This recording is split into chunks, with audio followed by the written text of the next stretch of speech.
All right. Hi, Ava. How's it going? I'm good. How are you? Doing very well. Just like to thank you so much again, for taking the time to talk with us today. My name's Dorian. It's really nice to finally meet you. And welcome to the Next Gen podcast. Yes, Um, thank you for having me. I'm excited. of course. And first things first, can you introduce yourself and your business so the people listening can get a chance to meet you? Yes. So my name is Ava Dorsey. I'm 17 years old, and I started my company, Ava's Pet Palace, where I make organic, limited ingredient dog and cat treats when I was 8. I love it. Quick to the point. And you said when you started this, you were 8. Yes, when I was 8. That's so crazy. And how old are you now? I'm 17 now. Okay, so you've been at this for almost a decade. That's crazy. Can you talk about, this is like such a long journey already, but you're so young. It's like, can you talk about the very beginnings of Ava's Pet Palace and sort of like what inspired you to start this business? Was there a certain like experience or a story? Yes, so I've always loved animals. I've always had the biggest passion for wanting to be around them, just spending time with them. And I've also grown up around them my entire life, like just been around them. And when I was younger, I started noticing that a lot of the treats that we were feeding our own animals had a lot of ingredients. And my family's always been very like health focused and just like making sure we knew what we were eating was good. And it also went down to our pets as well. So I noticed that, and I started making treats just for our family animals. For my cat Pumpkin, who was like our first official taste tester, and I just started making different treats and then passing them out in our neighborhood and going to local craft shows. And before, it was really just more of like a hobby. It was really just something I enjoyed doing, which I still do, but it wasn't a real business yet. I was 8, 9, making treats, but I knew that I loved animals and I just loved spending time with them. And you said you have a cat named Pumpkin. Is it a ginger cat by any chance? He was, yes. He was a ginger. He was 14 when he passed away. We had him for 12 years. Oh, I'm sorry to hear that. No, it just reminded me because I also have a very good friend who has a ginger cat named Pumpkin. And I feel like that's the sort of like ginger cat name, like the little plump guys. It's very cute. So bring us back, you talk about how you start off with this sort of crazy idea, at 8, 9 years old. And how did you transfer that into like sort of a small, in the home and like to your neighbors into like this sort of multimedia business? So it started just by making the treats in our house. And then it was social media and especially Instagram played a very big role in expanding, like putting us up to that next step, I guess. It was very random, I will say, like how things kind of, I guess, blew up Right. on Instagram. But we were posting. My mom, they still help out a lot, both my parents, like with everything. And she had a social media page for me where she would just post me making the treats. I've taken over it now, but before when I was younger, she would just post pictures of me making the different recipes. And one day we just got a lot of attention on one of our posts and it kind of just spiraled. It was shared thousands of times. It was during like when the Black Lives Matter movement was going on, a lot of people wanted to put a lot of like light on Black-owned businesses. It was during that time, and we happened to be on one of the lists, and it was shared just so many times. And from there, we've just been continuing to grow. That's great. And you notice this as a kid, like this sort of like issue with pet products. Can you actually like talk a little bit more about that? Because now this is also just a general curiosity of mine. Like what is distinct from your pet treats versus like the random pet treats that you would buy in a store? So we use 7 ingredients or less. We no fillers, no junk, none of that. We make sure our treats are made of natural ingredients, limited, like in small batches. And we also make sure that just what we're putting in the treats and like the recipes we use, we know like what is in them. Because I remember seeing like old like bags when I was younger, just a bunch of different ingredients that you wouldn't even know what they were. Just big words, and you just like, what am I feeding my pet? Our ingredients, our treats have just simple ingredients that we all know and that we can trust. That's amazing. And how did you sort of learn like what makes a good pet treat? Like what sort of, methods of study did you use? Was it just like the internet or did you have to have like mentors? What was that like? So at first it was just like more of me doing my own research, along with help from my parents when I was younger, just figuring out what the our pets liked, what other animals would like. And since we've grown and just continued to expand over the years, we have had help from actual like nutritionalists and veterinarians, and made more treats that are focused on certain like I guess, areas and like helping with skin and coat.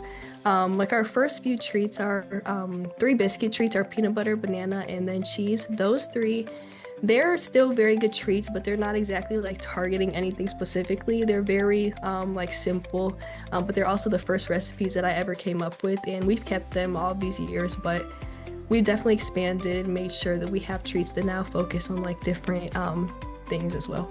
Right, that's amazing.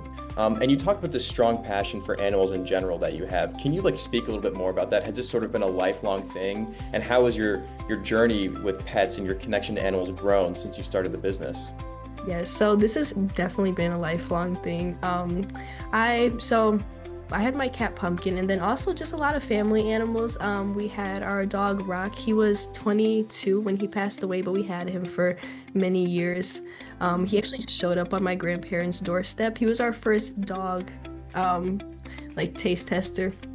And yes, so I've always just loved animals, and throughout the years, I volunteered in numerous animal shelters. We foster many different dogs as well.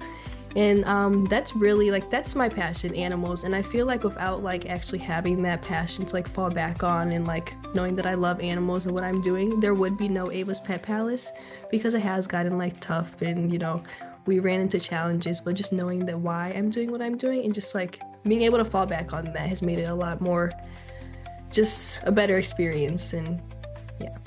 Right. And you mentioned these challenges. Can you go a little bit more into depth about these, sort of like the specifics of the challenges that come with starting your own business? So for say the first one is probably not being taken seriously, especially as a younger entrepreneur, especially when I was a lot younger. Now it's gotten like it's definitely better than when I was younger and we would be at craft shows. I'm able to like talk and speak up for myself now and actually like talk to people and connect, like explain what I sell. But before I really didn't. I was just at these shows and people would just like walk right past and I would always get like discouraged, but I just had to remember that I have to talk to people, let them know what I sell and what I do. And then another big one is like balancing everything. So school, business, family, friends, all of that.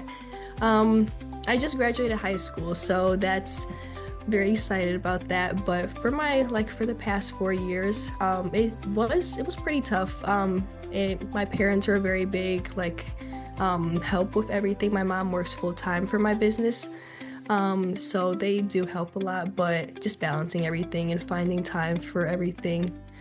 Right. It was tough, but I feel like I'm just having like the experience and like growing over the years with it. It has gotten easier, but yeah. Yeah, that makes a lot of sense. And congratulations again on graduating. What are the next steps? Are we looking at college? Yes, I am. I'm gonna stay local for now. I'm gonna go for marketing to start, or not start, but I'm gonna go for marketing. But yeah, that's been something I wanted to do for a while, marketing. I wanted to be a vet at first, actually. Like that was my first original plan, but that makes a lot of sense. It's a very connected world. No, but thank you again for being so honest about, just like the challenges that come with that, because a lot of people just sort of go in with this blind faith that it's going to work out. But I think it's equally as important, not to only have confidence in yourself, but to acknowledge the risks and some of the inevitable challenges that can come with starting your own entrepreneurial business. And talk to me about, you start out and you're kind of like making everything in-house, and then talk to me about transferring from that to these bigger companies and like production and like it's a big scary world, it's a big step up from like making treats to feed the pumpkin. Yeah, it is. Yes, that was something that was we had to learn a lot while making those different like changes and taking those next steps. Going to the bigger craft shows, or not craft shows, going to the bigger expos like Global Pet Expo and Super Zoo, those really helped us like actually step into those like new, I guess, opportunities and just all of the new things. And it was I guess it was a little bit scary to like move our production from our house to somewhere else because we were so used to making them. It was a lot, I will say. It got to be a lot, and it was too much at some point, but we were making the treats in our house still, so we knew exactly like what we like knew we were making them with as much care that we really wanted them to be made with. And having someone else make your treats is just, it was different at first, but we have found amazing manufacturers and co-packers who've helped us. So it did take a while though. It wasn't like the first like manufacturer that we had partnered with. It took us a few years, but we finally found a good fit. But yes, it was the journey has been like a lot going from that, but it's also been good. A lot of learning experiences, like I said. So Right. Way to find the positive in that. And talking, I feel like we have so many guests on the show and everyone talks about not being taken seriously when they're young. I feel like around that high school age is where a lot of our guests come from. Like they start off when they're very young, sort of in that like 7 to 10 range, and they talk a lot about that experience. And I think that's sort of almost to be expected at this point, which is crazy to say how it's sort of the norm just to not really look and take people seriously. They think, oh, it's their parents doing it. This is just sort of like the face of the brand. This is sort of like, not serious. But can you talk to me about some of the unexpected challenges? What were things that you went in, just not even comprehending or not expecting rather when it comes to the world of business? yeah, that's a good one. It's a good question as well.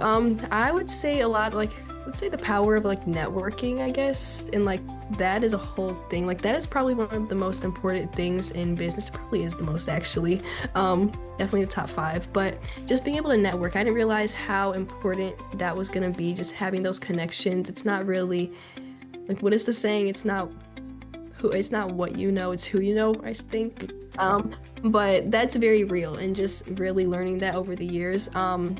Like I said, I've had to really take those steps to like actually put myself out there and talk to people, because without doing that, it's harder to, I guess, expand and go on to that next level. So just, I would say that's one of the challenges that I've had to overcome over the years, and just like one of the things that I've learned within the business world.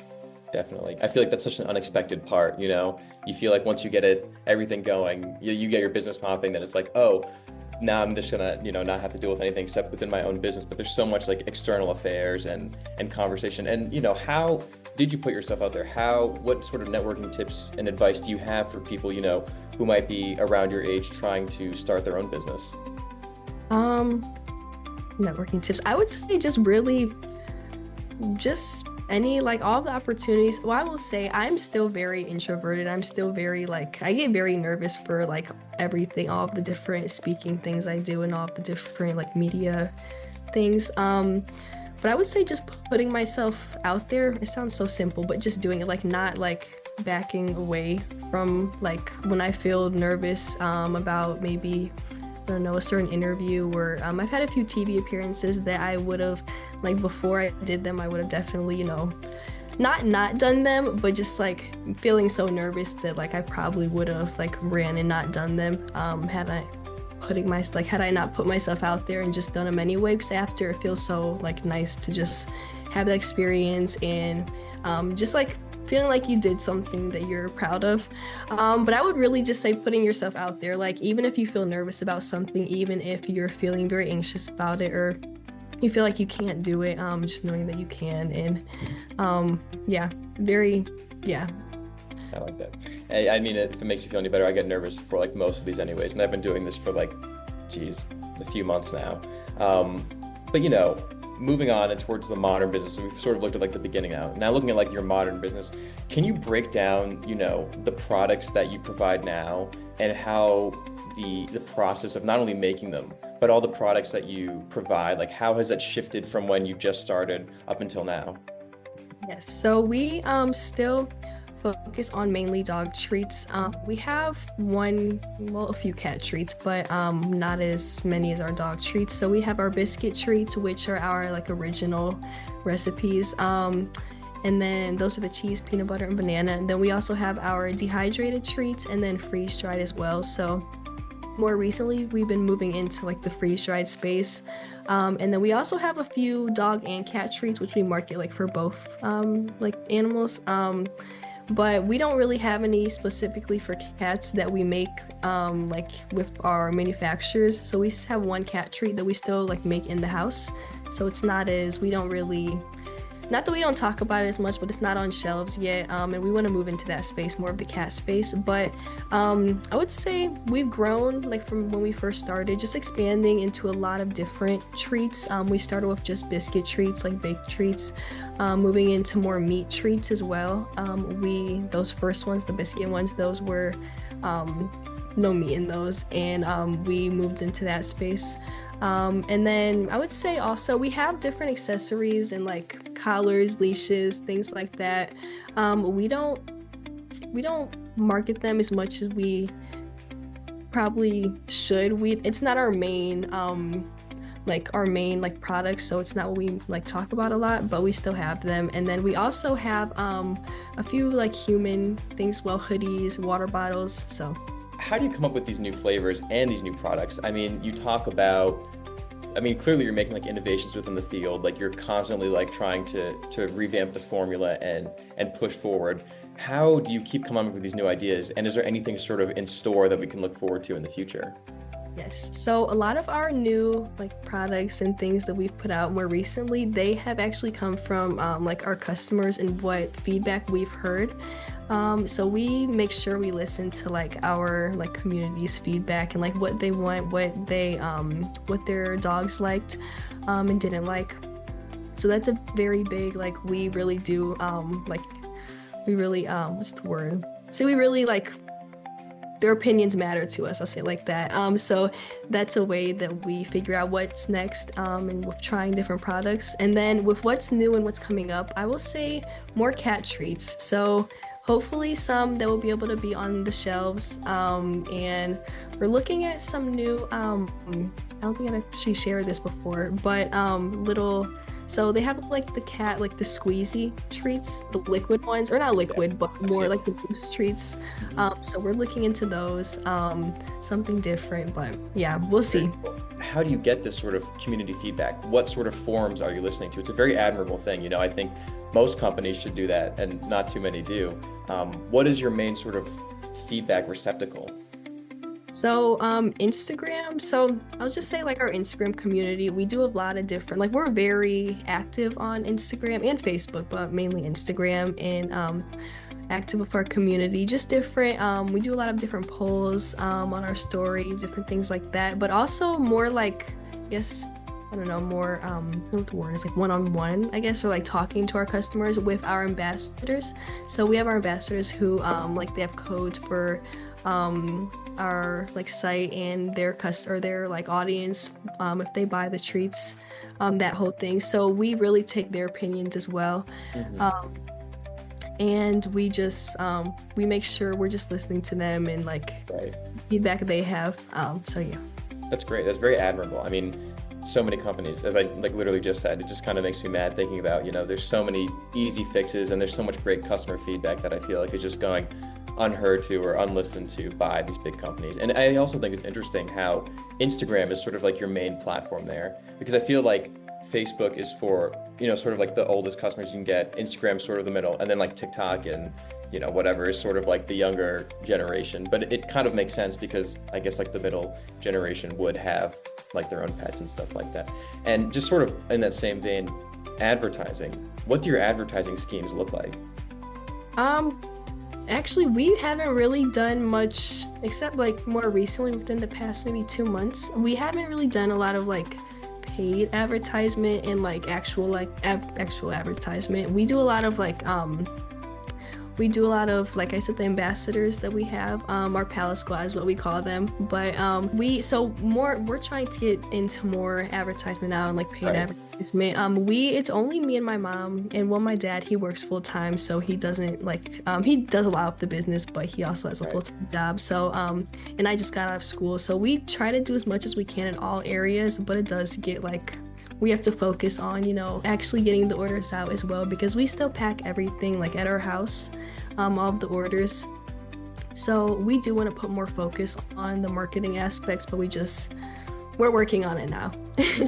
Well, I think you guys have a great eye for it because, you know, I click on the website to do like the research for this interview and whatnot, and I love the website. It's very like fun, very easy to read. And I think like that's just, I don't know, we've gotten lucky in the past few weeks. Like everyone who I've been researching has like these really fun websites to look at. And like, oh, this is going to be a chore. I'm going to have to do all this research and all this. And sometimes like the website is very like text heavy, but this one, it's very fun. It's very easy to read. I was like, maybe I'll buy something. Even though I was just trying to do some research, it almost caught me. But I think you guys have a great idea for it. And you've also been featured in all these major media outlets, and you've partnered with all these retailers, and there's such like a, exclusive and like diverse library of people that you're connected to. What was it like though, for the first time seeing like on store shelves like the Ava's Pet Palace treats? It almost felt surreal. It was crazy. It was very like, I don't know, it's just seeing like your actual product on a shelf in a store that you would shop in it was a crazy feeling, but it was very exciting. We were all very excited. The first store, well, so we were in the first store, we were in three of Bentley's Pets Stuff's locations, and they were all very close to us local. So we actually went to all of them. We were taking pictures. This was back in maybe, I think 2020 or 2019, around that time. And they were the first store that had our treats in their store. Yeah. So that was a very exciting time. We're now in Erewhon. That was like our most recent launch. So that was another like we went to Erewhon. We're in Chicago, but we were in LA in this past March. And that was before our treats were on the shelves, but we actually were there as well. And it was just cool. It's crazy seeing like your products on the shelf. So it's always it feels crazy, but it's also a very good feeling. No, it definitely must feel like very like gratifying just to kind of like have this physical proof Yeah. that like you made it, almost like it's there, and it's something that's so cool. What have been some of your biggest wins in business? Like, what are some of the moments you look back on and just think, these are the most gratifying, these are the ones that bring me the most joy to look back on? There's a lot. I'm gonna start with a few things. So first, the pitch competitions that I've done. I've done two like on actual like stage in front of people.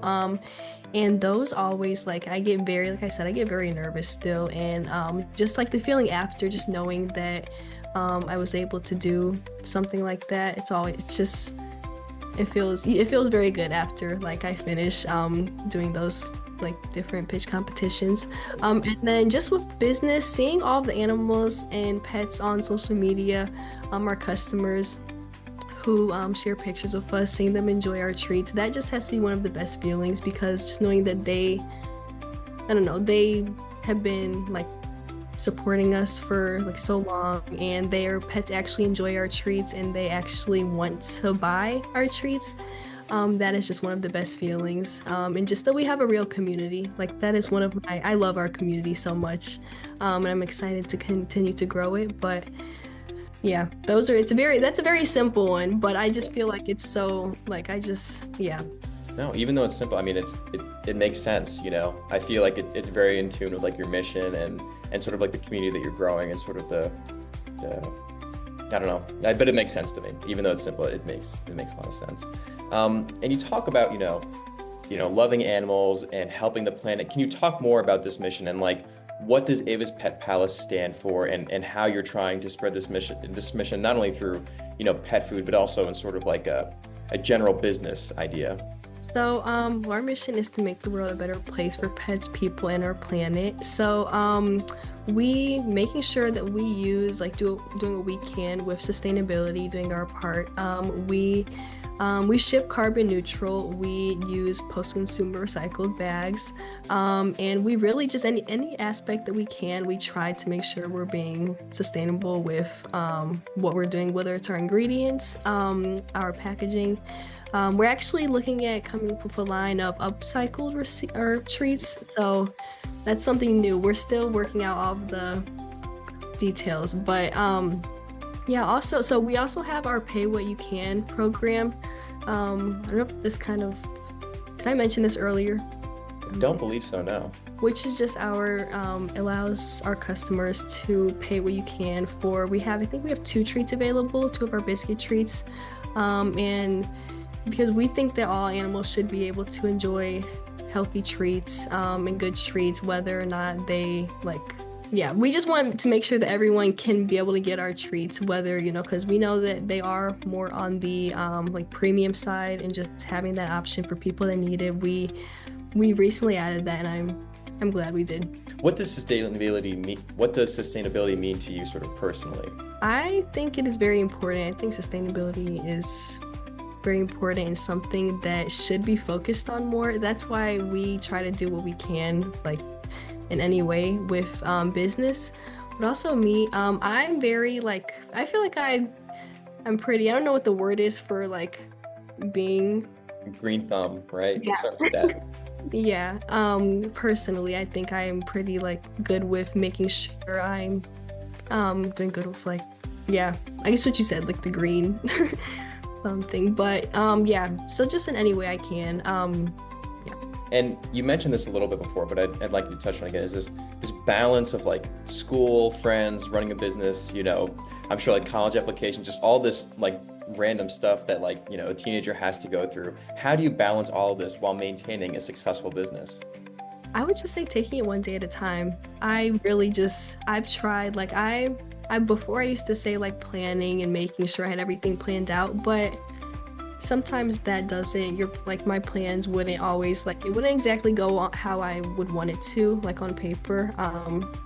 And I feel like it would make me feel just like I didn't do anything that I was supposed to, or I got nothing done. So really just taking it day by day and just having like a few things that I wanted to get done in a day. Maybe not even writing them down, but just having them in my head and yeah, just focusing on certain things. And really, I don't know, I feel like it's really been very like, I don't know. I don't have any specific ways, but yeah. Just one day at a time. yeah. And my parents, they have been very, like I said, they help out a lot. And if I ever needed like to focus on something with school and there was also something for business at the same time, they would help me out with that. So yeah. And with summer, right around the corner, do you have any, I guess you have like a lot more free time now that school is done. Do you have like upcoming plans for the summer regarding Ava's Pet Palace? Yes, so we're gonna be doing a lot of like a lot more local shows this summer, farmers markets, things like that. We have a few trips planned for just different other like shows as well that we're gonna be traveling to. But really just growing, doing more. I will say doing more with TikTok and like that. Well, I've been trying to get into like TikTok shop with Ava's Pet Palace. So just focusing more on marketing and just yeah. Yeah, because that's a huge market right now. That TikTok shop, like, there's so much stuff. Like every other video you scroll and you get like a TikTok shop ad. So like it's a great idea. Who are some entrepreneurs or business leaders that you look up to? I look up to my mom. She's an entrepreneur as well. She has her own business. So my dad as well, he's also an entrepreneur, like on the side. Both of my parents. That's where I got like the entrepreneurial spirit from, I guess. But I would also say Monique Rodriguez. She owns Mayo Organics. We love everything about their mission and what they're doing. So yeah. That's awesome. What is one fun fact about you that most people don't know? I enjoy reading. I love reading. I can read like a book in 3 days. Reading anything interesting recently? No, not. I need to start reading, or I need to start this past week with finals and everything. Oh, yeah, it's about a new mystery book soon, hopefully. Yeah, it's like, summertime, it's good weather, get outside, read a book. It's always fun. And if you could describe yourself in one word, what would that be? Good one. Positive. Oh, that's nice. That's a new one too. Everyone always does. I mean, like a lot of people do the same one. They're always like inspired, hungry, like entrepreneur focused. But like I feel like positive. That's very important to the business journey as well. So we've looked at the humble beginnings. We've sort of looked at like the modern business now. Looking on into the future, where do you see Ava's Pet Palace? In the coming years, like 5, 10, 15 years from now. Yes. So we see Ava's Pet Palace like being on shelves in stores all across the country, and really just being that like, and say like that animal brand, like the animal care brand that people just know and love. Like that, I don't know, when you hear Ava's Pet Palace, it's like where you get anything you need for your pets. And then also I don't know if I mentioned this, but when I was 6, I drew this picture. We actually still have it. It was what I wanted to do when I was older, and it was kind of like my business plan. And it was just a castle or palace, and it had like an animal shelter, a restaurant for animals, basically just everything for animals. And my parents kept it, and 2 years later, that's when I started making the treats. But actually having like something like that, maybe not a whole castle, but an Ava's Pet Palace, actual like palace in the coming years. So yeah. That's awesome. Yeah, I did see that on the website. I hope the editor put a picture of that up while you were talking about it. But yeah, I love that. I thought it was like so funny, and it like totally reminds me of like something that I would do when I was a kid. And I don't know, it's not only serves as like sort of like, oh, like look, it's like a kid's drawing like for an idea, but it's also sort of like, it shows like you've been dedicated and had this idea for so long. I think it's such an effective way of sort of like showcasing, who you are as a person and like what your business stands for. So, and it comes right up on the website too. So I was like, it makes so much sense. It's perfect. And I guess you sort of already answered this in a way, but what is your ultimate vision for your brand? Not only for Ava's Pet Palace, but for your personal sort of entrepreneurship journey as a whole. What do you want to be remembered by? What do you want your legacy to be? I want to be someone that can help someone find like what they want to do, find their passion, making sure that they're, happy with what they're doing and that they enjoy what they're doing. So I think that is so important in making sure that like you are taking care of yourself and you're happy and you like actually enjoy what you're doing. So I don't know if that sounds too. It's perfect. I think, it fits perfectly with your brand and your mission. And I think even just like talking about it is like continuing like what you want to do. And that's really like pushing forward your brand, because already what you do is so important. And I feel like that's sort of like what this whole podcast and what these conversations are about, is that, it's young people like showing other young people that it's possible and that it's totally like doable for anyone who has like a dream and is like committed to learning and putting themselves forward like that. So I really appreciate that. I think that's a very good and like thoughtful answer. And so this is really the last sort of like for fun question is, what is your all-time favorite or most fun moment from the career thus far? If you could pick any of them. Well, I'll say, okay, the first time we went to, I was 14, I think. The first time we went to Vegas for Super Zoo, that was just I don't know, it was a fun time overall. Yeah, it was our second big show, but I had a really good time. We met a lot of people that we've now known for years. And yeah, it was just a good time overall. Oh, that's awesome. Was that like the first big trip you had taken for the business, or? That was the second one. We went to Florida earlier that year for Global Pet Expo, but that year was like our year of stepping into like the different, like bigger Right. So yeah, it was a good time though. We met a lot of networking. I was saying it's very important, but yeah. I feel like that's just so crazy to say. It's like so much networking, and it was like you were like 14 or whatever, like that. It must have been scary, but for you to come and like say that it's like one of the most like fun and memorable experiences you had, I think speaks a lot to like your character and to the importance of this sort of like networking and like being able to have these sorts of conversations. Well, that's awesome. And that's pretty much all I have for you question-wise today. Do you want to do any like quick shout outs or tell us where we can find some of your amazing products? You can find us on Instagram, Facebook, LinkedIn, all at Ava's Pet Palace. And then our treats are available on our website, avaspetpalace.com. And then we also have a store locator on our website where you can purchase our treats near you. Well, thank you so much, Ava, for taking the time to talk with us today. I really appreciate, how thoughtful your answers were and how honest you were about everything in the business. It was really fascinating. This was a really great conversation. Thank you. Thank you for having me as well again. Of course. Well, I hope you have like a great, rest of your day and summer to come. And I wish you all the best in the future, with business, college related stuff, and I guess just life in general. So thank you again so much for taking the time to talk with us today.